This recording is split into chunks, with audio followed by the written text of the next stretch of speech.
We will be reviewing Sara Ali Khan's diet. Generally leads to insulin resistance. It basically is not the best. So my final review on this particular diet is that.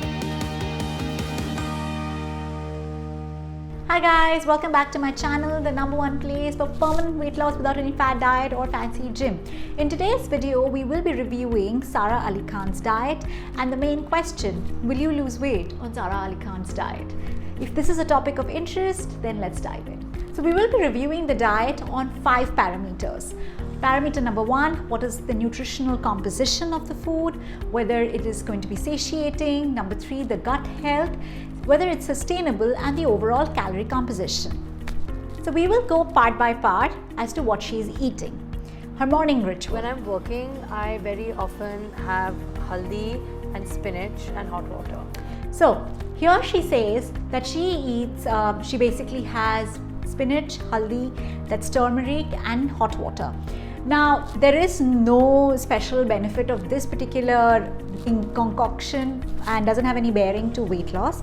However, for a person who has also got a history with PCOS, turmeric is really beneficial. However, I wouldn't recommend this for everyone, especially if you have a poor gut health. The more poor gut health you have, it'll be very hard to digest raw spinach. You should ideally have cooked spinach. So now we'll see what she eats for breakfast, lunch, and dinner. Eggs and chicken, eggs and chicken, eggs and chicken. Right. So basically it seems like an all protein diet rather than there is no carb or veggies. I find it really hard that she's actually eating this. But even if someone is eating a very high protein diet, what I would really recommend is that you should diversify your proteins. So even if you are a non-vegetarian and this is a good lean, I would suggest that you alternate chicken with lean turkey or fish, etc. So yeah, there is no vegetables, there is no carb, and that is not really good. So let's see what she has for a munchie. Cucumbers. Okay, cucumbers are not bad. Also, she's getting the fiber, which she's not having in any other meal. However, if you're having it mid-afternoon or in between, what I actually prefer is to have it with a fat, which could be like hummus, like a dip. It's just more wholesome, but more importantly, a lot of people again are not able to digest just the cucumber. People have cucumber because it's very high in water content, and also it keeps you fuller for longer. So a lot of people who are trying to lose weight actually end up having it, but they won't see benefit unless you pair it with a fat like hummus. Okay, now let's see what she has for her post-workout. Greek yogurt with a scoop of protein and a little bit of coffee. Okay, here is the thing. It's a post-workout meal. I think the protein shake is fine. But if you are working out, and the purpose why people have protein shake is to replace the amino acid that has been used up while working out. So that's the basic purpose. And it's ideal that you have it with water. The moment you add, say, a milk or Greek yogurt or anything of that sort with it, it's going to take a little while for the body to digest it because it has to break down the Greek yogurt as well.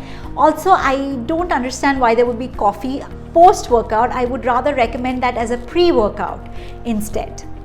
Also, she mentions she has fat-free Greek yogurt. I would highly recommend that a person doesn't do that. Even when you're having normal yogurt, it is far better that you have full fat. Anything that is slim or skimmed milk or fat-free generally leads to insulin resistance. It basically is not the best thing. So have full fat stuff. Fat does not make you fat.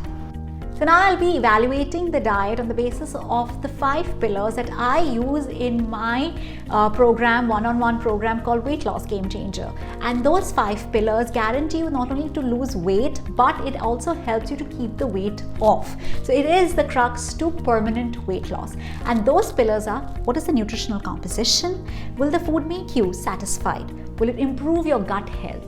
Is it something that you can do for a really long time, that is sustainable? And last but not the least is that what is the overall calorie values? While it is not something that I actively look into, but it of course has an impact on the weight loss.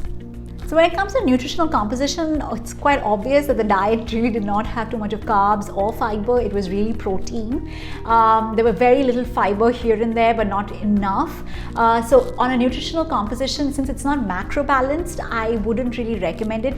And it's very important for anyone watching that while depending on your health situation, you may have a variation of carbs in your diet, but eliminating carbs does not really help. Now when it comes to satiation or feelings of satiety, this diet will help to a large extent because it is high in protein. There has been evidence that shows that women respond quite well on relatively high protein diet, especially from a hormonal aspect, and we know that she has confessed that she had PCOS. Therefore it is possible that it does definitely help her keep full for a really long time and feel satisfied with the food that she has. Number 3 was on gut health. Well, the only time she's having anything which is probiotic is a Greek yogurt, and that also she's not having, which is full fat. Overall, I would say on a gut health, it is pretty okay. It pretty much doesn't have much of probiotic or prebiotic for that matter. Now when it comes to point number 4, that is sustainability. Will this diet be sustainable? The answer is I don't think so. I think this is a particular diet. When I heard this, it seems like a diet that bodybuilders, models or actors do in season. It's a very cut phase diet which makes you look ripped for that period, but it's not a diet that anybody is on more than a month max. So from an adherence point, it would be really hard to do this diet, and hence I wouldn't call it sustainable. And last but not least, for those of you who are interested, is this diet calorie balanced? And I would think yes. It's very hard to overeat when you're having so much protein. So obviously there will be no issue when it comes to calories. So yeah, on a calorie composition, this will be a tick. So overall, you know now that this diet is not nutritionally optimal. It's going to be high on satiation. It's okay on gut health. It's not going to be sustainable. But on a calorie composition, it's okay. So my final review on this particular diet is that for a weight loss, you might lose weight with this particular diet, but you will gain it back because you won't be able to stay on this diet for really, really long. So my suggestion would be not to do this diet for weight loss. There are far easier ways to lose weight, and if you are interested, you can click on the link in bio for further guidance. And while you wait for our next video, you can check out the video on whether you will lose weight on Kareena Kapoor's diet here, and I'll see you next week.